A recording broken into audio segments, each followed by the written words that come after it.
আসসালামু আলাইকুম ওয়ারাহমাতুল্লাহ।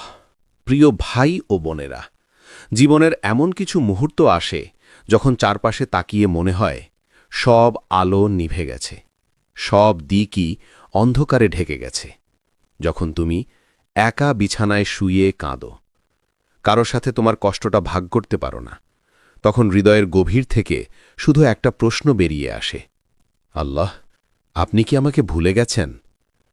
যখন তুমি প্রতিদিন হাত তুলে দোয়া করো কিন্তু উত্তরটা আসে না, যখন তুমি পরিশ্রম করো, চেষ্টা করো, তবুও ফলটা শূন্য থাকে, তখন তোমার অন্তরটা ভেঙে যায়। তুমি ভাবো, হয়তো আমার জন্য আর কোনো ভালো নেই। হয়তো তুমি এমন একটা জায়গায় এসে পৌঁছেছ যেখানে সামনে শুধু ধোঁয়াশা, আর পেছনে ফিরে যাওয়ারও কোনো পথ নেই। বন্ধুরা মুখ ফিরিয়ে নিয়েছে, পরিবার বুঝতে পারছে না, আর জীবন যেন এক ভারী বোঝা হয়ে গেছে। কিন্তু প্রিয় ভাই ও বোনেরা, একটা বিষয় মনে রেখো, যখন তোমার সব কিছু হারিয়ে যায় বলে মনে হয়, ঠিক তখনই আল্লাহ পরিকল্পনা শুরু করেন। যখন তুমি ভাবো সব শেষ, আল্লাহ বলেন, এটা তো কেবল শুরু। যখন তুমি ভাবো দরজাগুলো বন্ধ, আল্লাহ অদৃশ্যভাবে খুলে দেন এমন একটি দরজা যা তুমি কখনো কল্পনাও করনি। তুমি হয়তো ভাবছ তোমার দোয়াগুলো আসমানে পৌঁছায় না, কিন্তু বাস্তবে প্রতিটি অশ্রু, প্রতিটি নিঃশব্দ আহাজারি, প্রতিটি রাতের কান্না, সবই আল্লাহর কাছে নথিবদ্ধ। তুমি একবার কেঁদেছিলে, আর আসমানের মালিক তখনই লিখে ফেলেছিলেন, এই বান্দার জন্য আমি অলৌকিক কিছু নির্ধারণ করেছি। কারণ আল্লাহ তার বান্দাকে কষ্টে ফেলে আনন্দ পান না। তিনি কষ্ট দেন যাতে তুমি আরও শক্তিশালী হও, আরও ঈমানদার হও, আরও তার কাছে ফিরে আসো। তোমার জীবনের যে কঠিন সময়টা তুমি এখন পার করছ, সেটা কোনো শাস্তি নয়, বরং সেটা এক ডিভাইন প্রেপারেশন, এক নতুন সূচনার ঘোষণা। আল্লাহর অলৌকিক পরিবর্তন অনেক সময় সবচেয়ে অন্ধকার মুহূর্তেই শুরু হয়। যখন তুমি মনে করো আলো নেই, তখনই আল্লাহ তার রহমতের আলো প্রজ্জ্বলিত করেন। তাই ভাই ও বোনেরা, তোমার হতাশার মধ্যেই হয়তো লুকিয়ে আছে তোমার আশার সূচনা। তোমার অশ্রুর ভেতরেই হয়তো জন্ম নিচ্ছে তোমার দোয়ার উত্তর। আর তোমার কষ্টের গভীরেই হয়তো লুকিয়ে আছে এক অলৌকিক পরিবর্তনের বীজ, যা একদিন তোমার জীবন বদলে দেবে সম্পূর্ণভাবে। তাই কান্নার মাঝেও হাসো, দুঃখের মাঝেও আশা রাখো, কারণ আল্লাহ কখনো তার বান্দাকে একা ফেলে দেন না। তুমি এখনও তার নজরে আছো, আর খুব শীঘ্রই তুমি বুঝবে, এই কঠিন সময়টাই ছিল তোমার জীবনের সবচেয়ে সুন্দর বাঁক। অধ্যায় ১। কঠিন সময়, একটা শেষ নয়, বরং প্রস্তুতি। তুমি হয়তো এখন এমন এক পর্যায়ে আছো যেখানে মনে হচ্ছে সবকিছু থেমে গেছে। তোমার দোয়াগুলো যেন আর কবুল হয় না, প্রতিটি চেষ্টা যেন ব্যর্থতার দেয়ালে গিয়ে ঠেকে, আর হৃদয়ের গভীর থেকে শুধু একটা দীর্ঘশ্বাস বেরিয়ে আসে, হয়তো এটা আমার জীবনের শেষ অধ্যায়। কিন্তু না, প্রিয় ভাই ও বোনেরা, এটা কোনো শেষ নয়। এটা সেই অধ্যায় যেখানে আল্লাহ তোমাকে তৈরি করছেন, তোমাকে গড়ে নিচ্ছেন, যেন তুমি তোমার প্রার্থনার যোগ্য হতে পারো। তুমি হয়তো এখন দেখছ কষ্ট, অন্ধকার, দুঃখ, কিন্তু আসমানে কিছু একটার প্রস্তুতি চলছে। তুমি বুঝতে পারছো না, কিন্তু আল্লাহ তোমার জীবনে এমন এক পরিবর্তনের জন্য পরিকল্পনা করছেন যা তোমাকে অবাক করে দেবে। তুমি যে কষ্টের মধ্য দিয়ে যাচ্ছ, সেটা আল্লাহর পরীক্ষার অংশ, যাতে তোমার অন্তরটা পরিশুদ্ধ হয়, তোমার অহংকার ভেঙে যায়, আর তোমার ঈমান দৃঢ় হয়। আল্লাহ বলেন, অতএব নিশ্চয়ই কষ্টের সাথেই রয়েছে স্বস্তি। সূরা আল-শারহ, আয়াত ৬। এখানে খেয়াল করো, আল্লাহ বলেননি যে কষ্টের পরে স্বস্তি আসবে, বরং বলেছেন কষ্টের সাথেই রয়েছে স্বস্তি। অর্থাৎ যখন তুমি অশ্রু ফেলছ, তখনই তোমার জন্য রহমতের এক নতুন দরজা খুলছে। যখন তুমি ভেঙে পড়ছ, তখনই আল্লাহ তোমার ভেতরে শক্তি ঢেলে দিচ্ছেন। যখন তুমি মনে করছ সব শেষ, তখনই আল্লাহ বলছেন, এটা শুরু। দেখো, নবীদের জীবনেও কষ্ট এসেছে, নবী ইউসুফ আলাইহিসসালামকে ভাইয়েরা কূপে ফেলে দিয়েছিল, তার পায়ে শিকল পরানো হয়েছিল, কিন্তু সেই কূপ, সেই কারাগারই ছিল তার রাজপ্রাসাদের প্রথম ধাপ।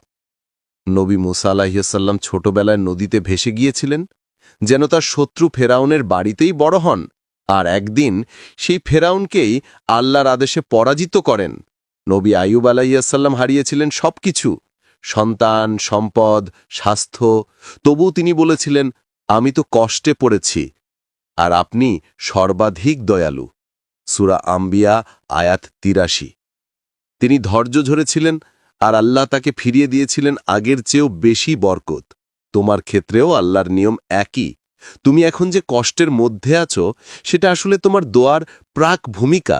যেমন বীজ মাটির নিচে চাপা না পড়লে গাছ হয় না, তেমনি তুমি যদি কষ্টের অন্ধকারে না পড়ো, তবে তোমার জীবনেও সেই আলো ফুটে উঠবে না। আল্লাহ জানেন তুমি কবে প্রস্তুত, তুমি কবে সেই বরকতের যোগ্য।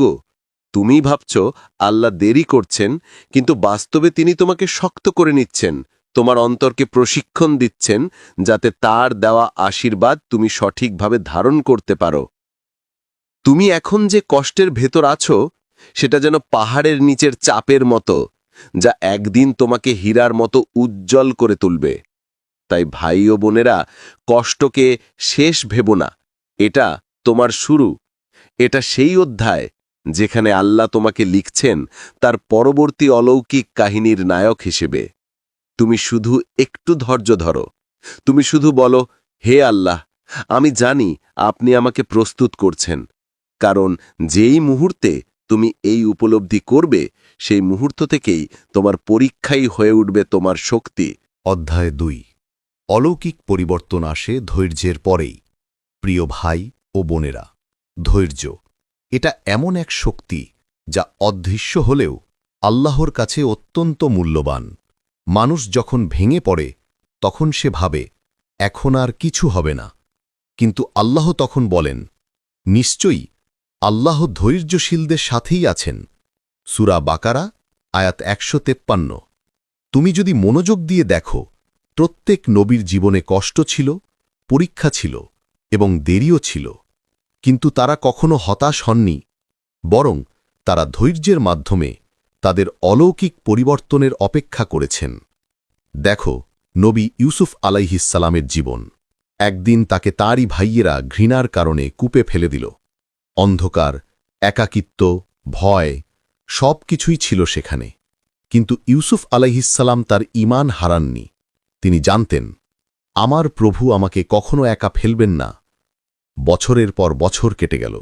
তিনি দাসত্ব করলেন, অন্যায়ভাবে কারাগারে বন্দী হলেন, কিন্তু তার হৃদয়ে ধৈর্যে দৃঢ় রইল। আর ঠিক সেই ধৈর্যই তাকে একদিন কূপ থেকে তুলে আনল মিশরের রাজপ্রাসাদের সিংহাসনে। যাকে ভাইয়েরা কূপে ফেলেছিল, তাকেই আল্লাহ মিশরের রাজকোষের অভিভাবক বানালেন। এটাই ধৈর্যের ফল, এটাই আল্লাহর অলৌকিক পরিবর্তনের বাস্তব নিদর্শন। আর দেখো নবী আইয়ুব আলাইহিসসালামের জীবন। একদিন তিনি ছিলেন ধনী, প্রভাবশালী, সুস্থ ও সুখী, কিন্তু একের পর এক বিপদ তাকে ঘিরে ধরল। তার সম্পদ হারালেন, সন্তান হারালেন, আর শরীর জুড়ে ব্যথা, ক্ষত ও যন্ত্রণা। মানুষ তাকে দূরে সরিয়ে দিল, সমাজ তাকে ভুলে গেল, কিন্তু আইয়ুব আলাইহিসসালাম কখনো বলেননি, হে আল্লাহ, আপনি আমাকে ভুলে গেছেন, বরং বলেছিলেন, আমি কষ্টে পড়েছি, আর আপনি তো সর্বাধিক দয়ালু। সূরা আম্বিয়া আয়াত ৮৩। এই এক বাক্যের ভেতরেই ধৈর্যের আসল মানে লুকিয়ে আছে। ধৈর্য মানে চুপ করে কষ্ট সহ্য করা নয়, বরং মানে হচ্ছে বিশ্বাস রাখা যে আল্লাহ আমাকে দেখছেন, শুনছেন, আর আমার পক্ষে পরিকল্পনা করছেন। আর আল্লাহ কি করলেন? তিনি আইয়ুব আলাইহিসসালামের দোয়া কবুল করলেন, তার স্বাস্থ্য ফিরিয়ে দিলেন, তার সন্তান ও সম্পদ ফিরিয়ে দিলেন, আর দ্বিগুণ বরকত দিলেন আগের চেয়েও বেশি। এটাই আল্লাহর নিয়ম। তুমি ধৈর্য ধরলে তুমি হেরে গেলে না, বরং তুমি জয়ের পথে হাঁটছ। ধৈর্য কোনো দুর্বলতা নয়, এটা হচ্ছে আল্লাহর প্রতি পূর্ণ আস্থা। এটা হচ্ছে বলা, হে আল্লাহ, আমি জানি আপনি আছেন, যদিও আমি এখন কিছু দেখতে পাচ্ছি না। ধৈর্য ধরে থাকাই হচ্ছে ঈমানের সবচেয়ে উঁচু স্তরগুলোর একটি। কারণ যখন তোমার চোখে অন্ধকার তখন তোমার অন্তরে আলো জ্বালিয়ে রাখতে হয় বিশ্বাসের মাধ্যমে, আর সেই বিশ্বাসই একদিন বাস্তবে রূপ নেয়। যেভাবে ইউসুফ আলাইহিসসালামের কূপ প্রাসাদে পরিণত হল, যেভাবে আইয়ুব আলাইহিসসালামের কষ্ট বরকতে রূপ নিল, ঠিক সেইভাবেই তোমার জীবনের পরীক্ষাগুলো একদিন অলৌকিক পরিবর্তনের সূচনা করবে।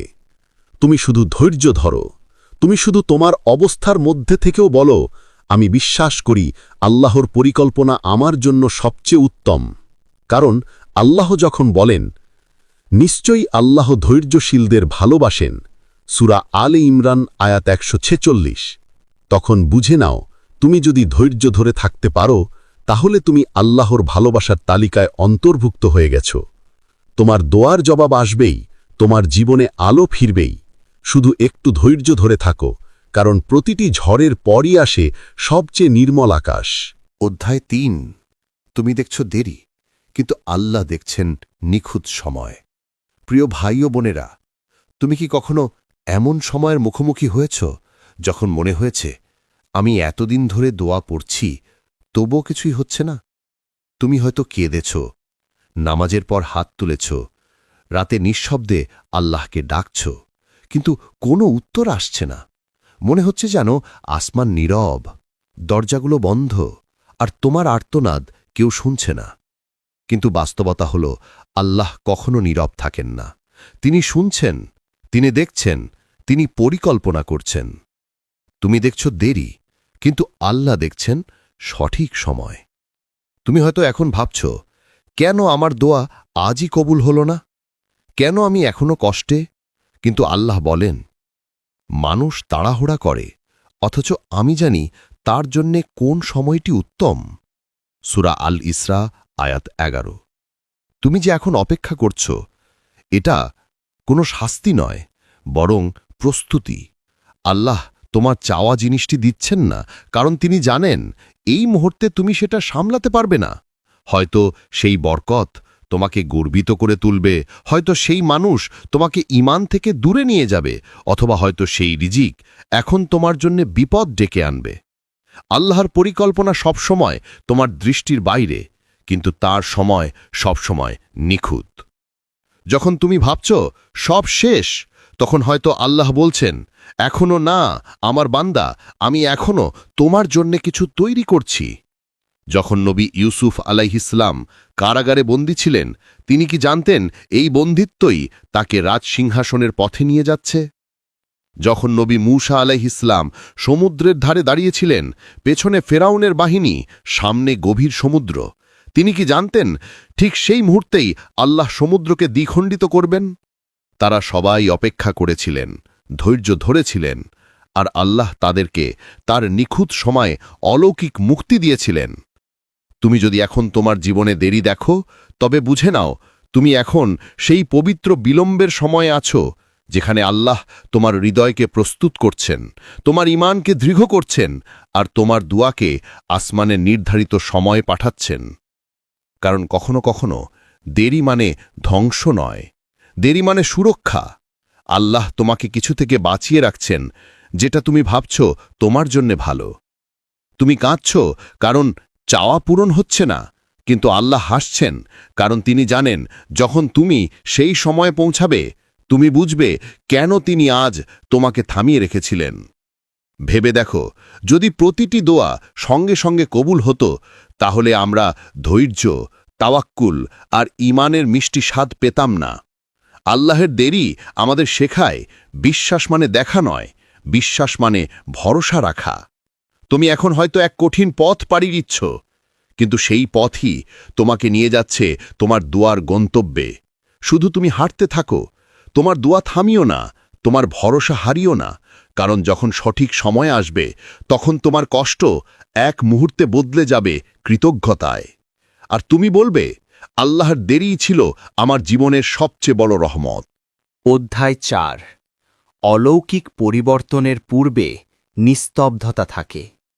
মনে রেখো ভাই বোন, সকাল আসার ঠিক আগে রাতটাই হয় সবচেয়ে অন্ধকার। এটা কাকতলীয় নয়, এটা আল্লাহর এক গভীর শিক্ষা। কারণ আল্লাহ যখন তোমাকে নীরবতার মাঝে রেখে দেন, যখন মনে হয় সব কিছু থেমে গেছে, সব দরজা বন্ধ, তখনই তিনি তোমাকে নিজের দিকে ফিরিয়ে নিচ্ছেন। তুমি হয়তো ভাবছ, কেন আমার দুয়ার শোনা যাচ্ছে না, কেন আমার আশেপাশে কেউ নেই? কিন্তু বাস্তবে এই নিস্তব্ধতাই আল্লাহর বিশেষ পরিকল্পনা। এই নিস্তব্ধতার মধ্যেই তোমার আত্মা পরিশুদ্ধ হয়, তোমার হৃদয় শিখে নেয় কে আসল অভিভাবক, কে প্রকৃত সহায়। যখন তোমার চারপাশের পৃথিবী চুপ হয়ে যায়, তখন আল্লাহ তোমার ভেতরের পৃথিবীকে জাগিয়ে তোলেন। তিনি চান তুমি সেই শান্ত নীরবতার মধ্যে তার কণ্ঠ শুনতে পাও, যে কণ্ঠ বলে, আমি আছি তোমার সঙ্গে, ভয় পেও না। হ্যাঁ, নিস্তব্ধতা মানে অবহেলা নয়, বরং সেটাই তোমার রূপান্তরের সময়। যেমন বীজ মাটির নিচে লুকিয়ে থাকে, অন্ধকারের মধ্যেই ফেটে গিয়ে নতুন জীবনের সূচনা হয়, তেমনি তোমার জীবনেও এই নিস্তব্ধতা একটি নতুন অলৌকিক সূচনার ইঙ্গিত।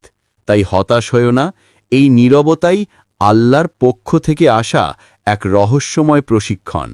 যখন তিনি সবকিছু থামিয়ে দেন, তখন বুঝে নাও তিনি তোমার জন্য আরও বড় কিছুর প্রস্তুতি নিচ্ছেন। আর সেই নতুন শুরুটা সব সময়ের মতোই অলৌকিক হয়। অধ্যায় 5। তোমার আশা কখনো নিভিও না। প্রিয় ভাই ও বোনেরা, তুমি আজ যে কষ্টের ভিতর দিয়ে যাচ্ছ, সেটা আল্লাহর রাগ নয়, বরং তার রহমতের একটি রূপ। তিনি তোমাকে শাস্তি দিতে চান না, বরং তোমার আত্মাকে নতুন করে গঠন করতে চান। তিনি চান তুমি থেমে যাও, ভাবো এবং আবার তার দিকে ফিরে আসো। আর যেন তুমি বুঝতে পারো, তোমার সব ভরসা, সব শান্তি, সব সমাধান শুধু তাঁর কাছেই। মনে রেখো, আল্লাহ কখনো তোমাকে অযথা ভেঙে দেন না। তিনি জানেন ভাঙা অবস্থাতেই মানুষ সবচেয়ে বেশি খাঁটি হয়ে ওঠে। যখন তুমি কাঁদো, তখন তোমার দোয়া আকাশ ছুঁয়ে যায়। যখন তুমি একা বোধ করো, তখনই আল্লাহ তোমার সবচেয়ে কাছাকাছি থাকেন। তিনি চান তুমি তোমার সেই অভ্যন্তরীণ আলোটা খুঁজে পাও, যেটা হয়তো কষ্টের ধুলায় ঢাকা পড়ে গেছে। তুমি এখন যেখানে আছো, সেই জায়গাটাই হতে পারে তোমার জীবনের সবচেয়ে বড় মোড়। হয়তো এখান থেকেই শুরু হবে এক অলৌকিক পরিবর্তন, একটা নতুন অধ্যায়, যেখানে তুমি আরও শক্ত, আরও শান্ত, আরও আল্লাহ নির্ভর হবে। কিন্তু একটা শর্ত আছে, আশা হারিও না। কারণ যখন তুমি আশা হারাও, তখন শয়তান তোমার মনে সন্দেহ ঢুকিয়ে দেয়। সে বলে, তোমার দোয়া শোনা হচ্ছে না, তোমার কষ্টের কোনো মানে নেই। কিন্তু এটা তার সবচেয়ে বড় মিথ্যা। আল্লাহ বলেন, আল্লাহর রহমত থেকে নিরাশ হয়ো না, কারণ কাফের সম্প্রদায় ব্যতীত কেউই আল্লাহর রহমত থেকে নিরাশ হয় না। সূরা ইউসুফ আয়াত 87। দেখো, আল্লাহ নিজেই তোমাকে বলছেন, নিরাশ হয়ো না। তার রহমত তোমার কল্পনার চেয়েও বিশাল। তিনি চান তুমি ধৈর্য ধরো, বিশ্বাস রাখো, আর তার প্রতিশ্রুতির দিকে তাকিয়ে থাকো।